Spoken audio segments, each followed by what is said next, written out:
एक सर्द सुबह थी। कोहरा इतना घना था कि पूरा गांव धुंध में लिपटा था। लोग अलाव के सारे ठंड से लड़ रहे थे।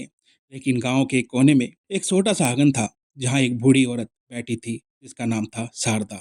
हाथों में कंपन था, पर उसकी रोटी बनाने की आदत अभी भी नहीं छूटी थी। तवे पर सिकती दो रोटियां, थोड़ी सी दाल और गुड़। हर रोज की तरह उसने थाली सजाई और गांव की पगडंडी की ओर चल पड़ी। गांव वालों को यही लगता था कि वह किसी को खाने देने जा रही है, पर सच्चाई कोई नहीं जानता था। वो खाना उस बेटे के नाम था जो सालों पहले शहर चला गया था और फिर कभी नहीं लौटा।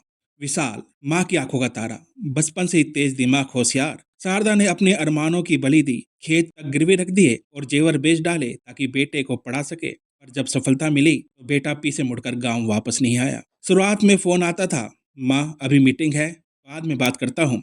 धीरे धीरे वह भी बंद हो गए। लेकिन माँ का प्यार ना तब कम हुआ था ना अब। हर सुबह वही दो रोटियां उसी पेड़ के नीचे रख देती थी और बोलती थी, कभी तो आएगा मेरा लाल, कभी तो माँ की याद आएगी उसे।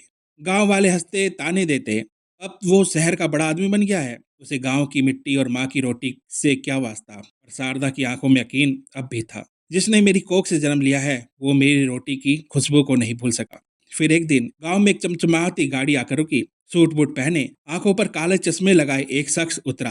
कोई पहचान नहीं पाया, और माँ का दिल पहचान गया। शारदा धीरे से आगे बढ़ी, फिर ठिठक गई।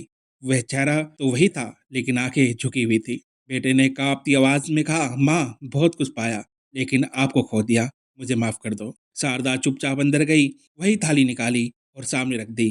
खा ले बेटा, ये रोटियां आज की नहीं है, बरसों से तेरा इंतजार कर रही है। और उस दिन विशाल समझ गया, दुनिया की हर दावत फीकी है उस रोटी के आगे, जिसमें माँ के हाथों की तपिश और दिल का प्यार होता है। अगर ये कहानी आपके दिल को छू गई हो ना दोस्तों, तो दुआ करिए उन माओं के लिए जो बस इंतजार कर रही है अपने बच्चों का।